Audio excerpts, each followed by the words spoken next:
There is a war on Jewish history, and the world is playing along.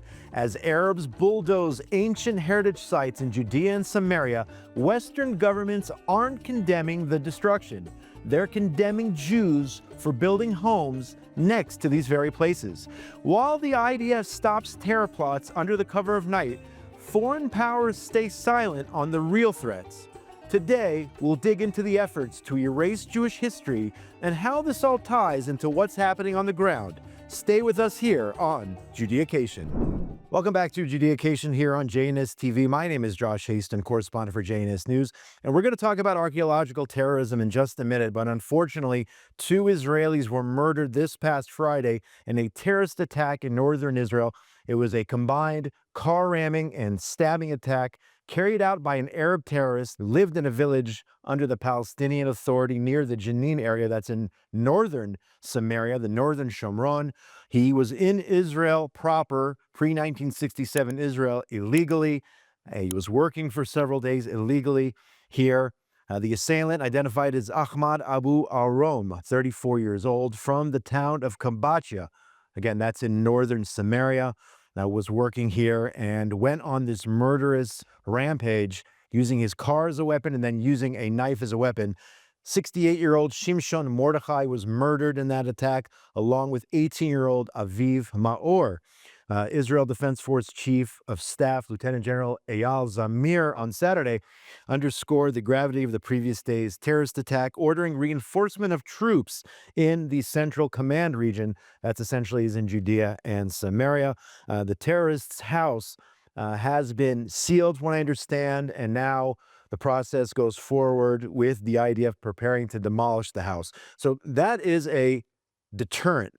The IDF and security forces coming in, and they will eventually, once the Supreme Court, I believe, approves, they will demolish a terrorist house. And this happens basically every single time there's an attack.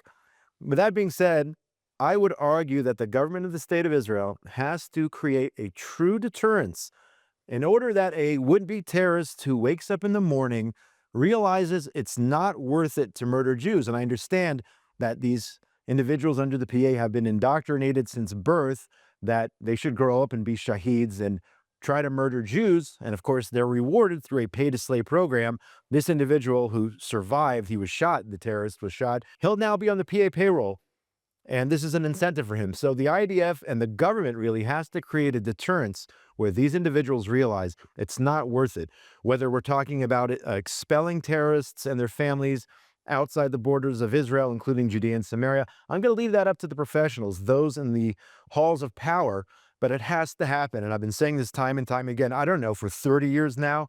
When are we going to decide that a true, and again, this is not a knock on IDF soldiers at all, where we'll talk about this more later on in the show, who are defending us 24/7 and thwart more than 90% of these attacks. I'm not trying to knock them in any way, shape, or form, but our leaders have to come to some sort of decision once and for all in order to create this deterrence so we are not waking up on a Friday morning or any other morning for that matter with these horrible terrorist attacks. Now, I wanted to start the show on something different. Another version of terrorism here is the archaeological terrorism, which is taking place throughout Judea and Samaria last week. And for many weeks, I think now we've been talking about environmental terrorism, the air pollution caused by illegal burning of fires that the Arabs are carrying out under PA-controlled areas. But there's also this other aspect here, a phenomenon of archaeological terrorism, and the goal is to try to erase Jewish history by destroying ancient artifacts and these heritage sites. According to the Ynet news agency, there are 3,064 Jewish heritage sites throughout Judea and Samaria, over 3,000. 2,500 plus are in Area C, that's under full Israeli control. Out of all those sites, those 3,000, about half, a little bit more than half, 1,150, have been damaged over the last 30 years. These are ancient, historical Jewish heritage sites, 1,150 damaged. And what have we been doing about it? Ken, I'm blaming our government for not doing enough, but it looks like maybe now something will be done. The Civil Administration Staff Officer for Archaeology, his name is Benjamin Har Evan. He is carrying out changes, primarily transferring administrative and criminal enforcement powers to employees under his auspices. In the past, the enforcement capabilities were extremely limited, and there was only one antiquities looting inspector in all of Judea and Samaria. One guy was in charge of protecting 3,000 heritage sites. So now an entire department is being built by this individual under the civil administration with the goal of enforcement, investigations, intelligence, staffed by a group of people, including a lawyer who serves as a military prosecutor, so that indictments can be filed against the Arabs who are looting these ancient sites. So again, just like last week, we discussed how Israel is doing more to prevent environmental terrorism. According to this report, the government is finally doing more to prevent archaeological terrorism. Let's be clear, as I said from the beginning, the goal is to destroy, to wipe out Jewish history. That is the goal of our enemies, to wipe out any traces of Jews or Judaism in Judea and Samaria. I've seen it myself, by the way, on the Temple Mount, the attempts by the Waqf and those up on the Temple Mount, the Arabs up there, trying to erase the fact that there were two ancient Jewish temples on the Temple Mount, Judaism's holiest site. That is also taking place in Judea and Samaria. Hopefully, with this new policy and protocol, with this enforcement staff, really, of individuals, they will prevent this archaeological terrorism from taking place. Now, last week we talked about the approval of 19 new communities in Judea and Samaria. And as we alluded to, the international community, of course, going crazy, especially the Western nations in Europe, in the EU, and other countries going absolutely ballistic that Jews want to live, build, thrive in Judea, which is the most natural thing in the world. So Foreign Minister Gideon Sa'ar this week responded to the condemnation by those Western countries about Judea and Samaria, the program to build there, those 19 new communities, saying that foreign governments will not restrict the right of Jews to live in the land of Israel, anywhere in the land of Israel. And he's absolutely correct. He said that such a call is morally wrong and discriminatory against Jews. Absolutely. The foreign minister has it right here, 100%.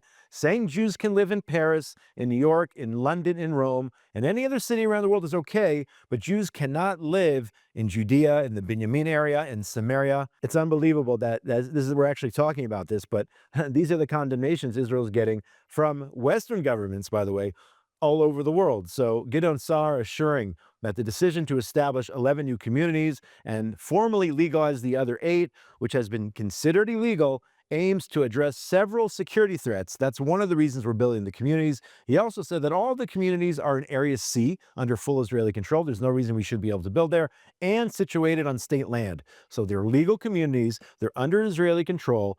Those 19, which are either being built being built from the beginning or being officially legally recognized, they're good for our security. And more than that, I would add to that, because it's Judea, because this is the ancestral heartland of the state of Israel and the Jewish people. So, and then Sa'ar went on to explain under international law. I'm not going to get into all the details here. The San Remo Conference of 1920, establishing the legal Jewish presence or the right of the Jewish people to establish its national home all over Israel, including Judea and Samaria. That, by the way, is the most recognized legal ruling permitting Jews to go back to Judea and Samaria, the San Remo conference there back in 1920, but that's been ignored for the last 100 years. So I congratulate the Foreign Minister Gideon Sa'ar for calling out those countries, by the way, Britain, Canada, and Germany, amongst those countries, condemning Jews building in Judea. Now, we talked about terrorism. Unfortunately, we opened the show talking about what happened, and I did say that 90% of those attacks were thwarted. Here's just one example.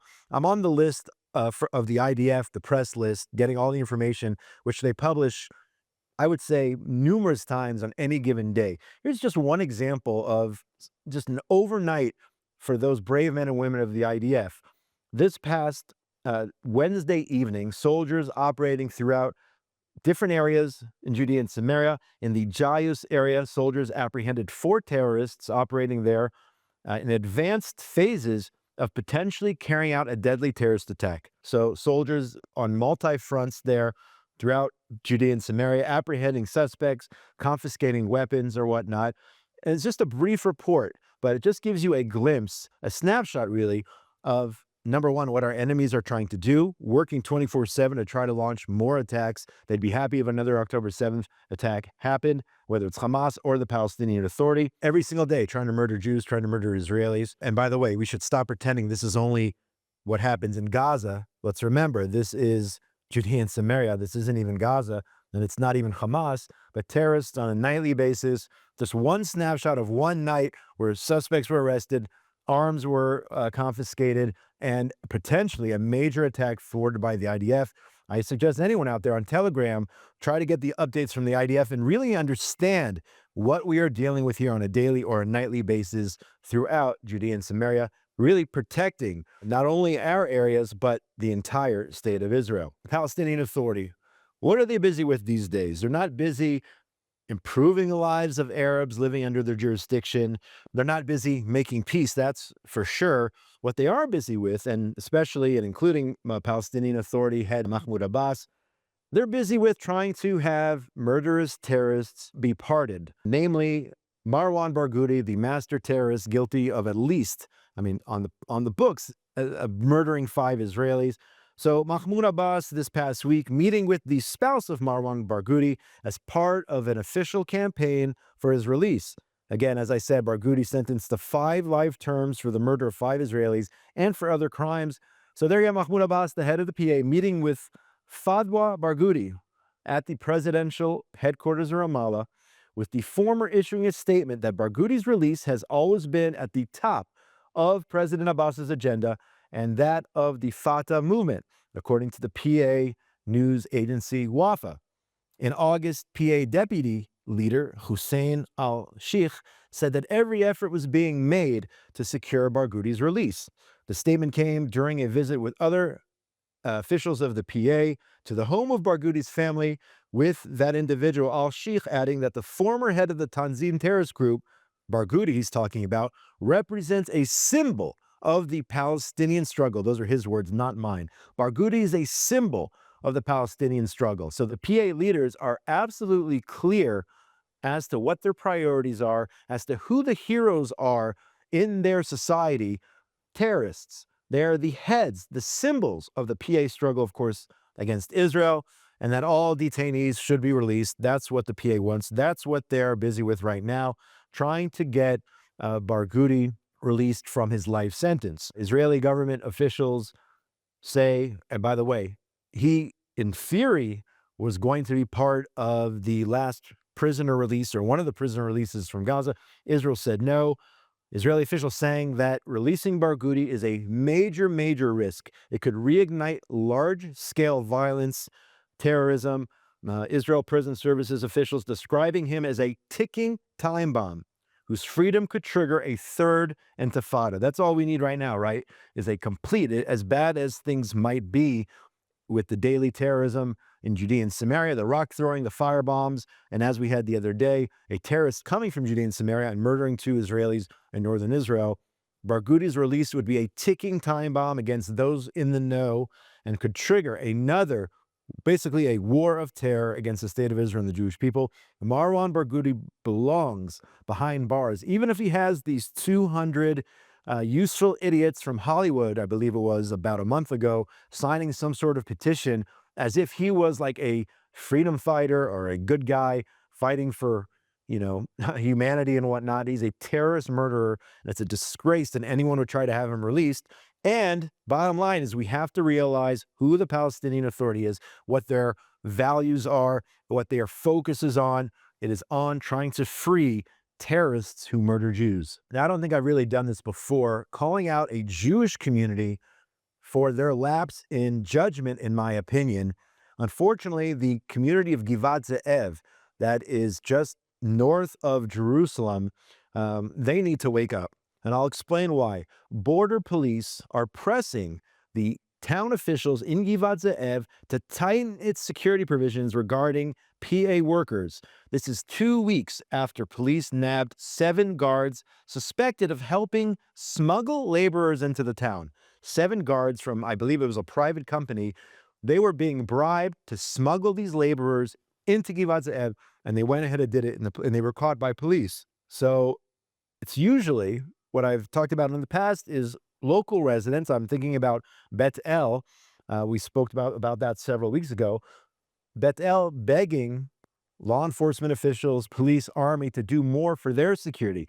In this case, the police officers, they're the ones, the border police, they're the ones who are begging Givat Ze'ev, you need to get a grip on your security.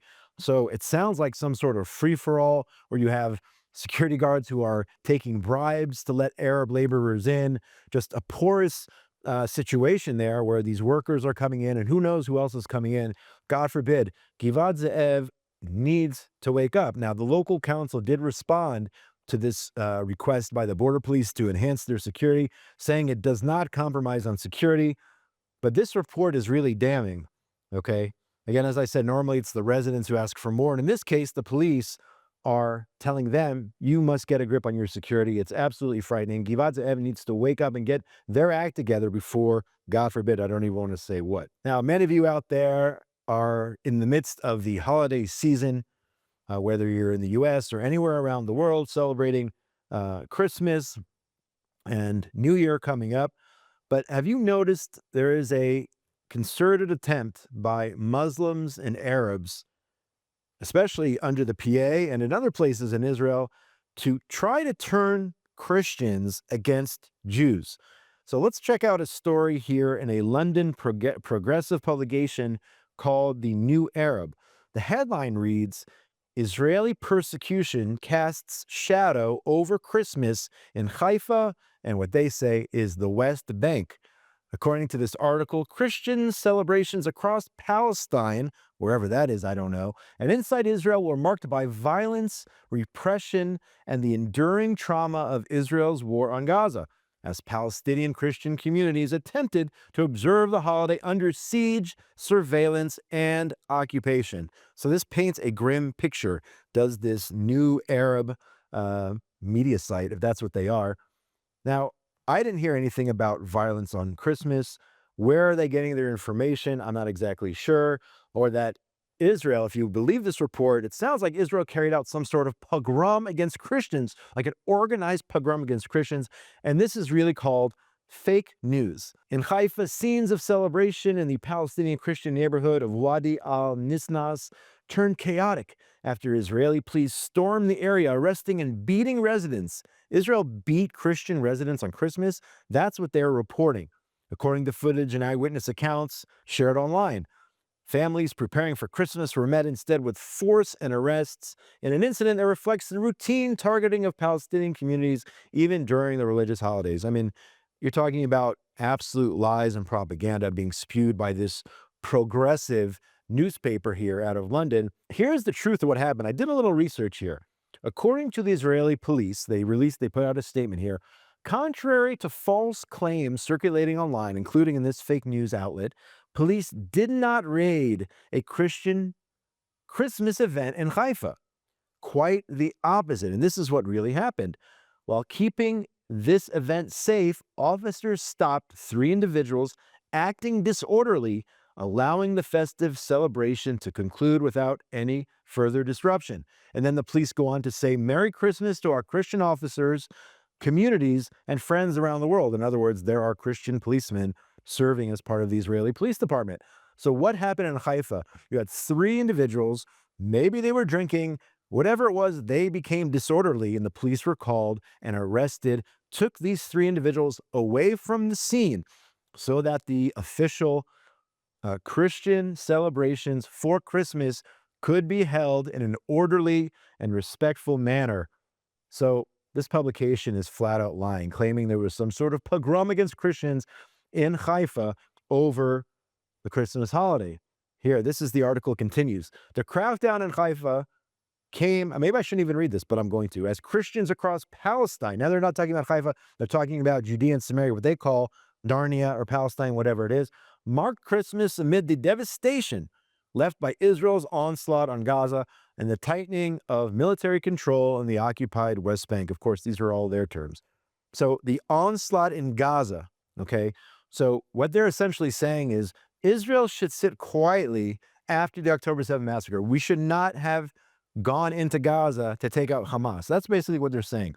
And of course, this report doesn't even mention October the 7th. God forbid they should actually do that. How does Hamas or the PA actually treat Christians? Well, Bethlehem is unfortunately, the perfect example here, which today is only about 10% Christian when it used to be over 80% Christian.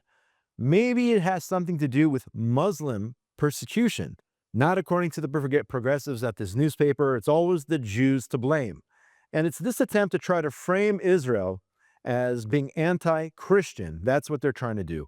Israel, the only country in the region where a Christian population is somehow growing, we are the bad guys. And the PA and Hamas, they are essentially the freedom fighters and the good guys, according to this report. Folks, don't be fooled by the propaganda.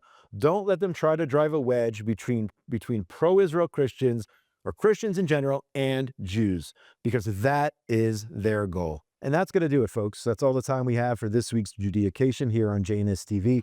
My name is Josh Haston, correspondent for JNS News. Make sure you go to JNS TV for all the amazing program that JNS offers. Give us a super thanks. Donate to JNS today. Make sure you go to jns.org for all the latest breaking news from Israel, the Middle East, and the entire Jewish world. I want to thank everybody behind the scenes here.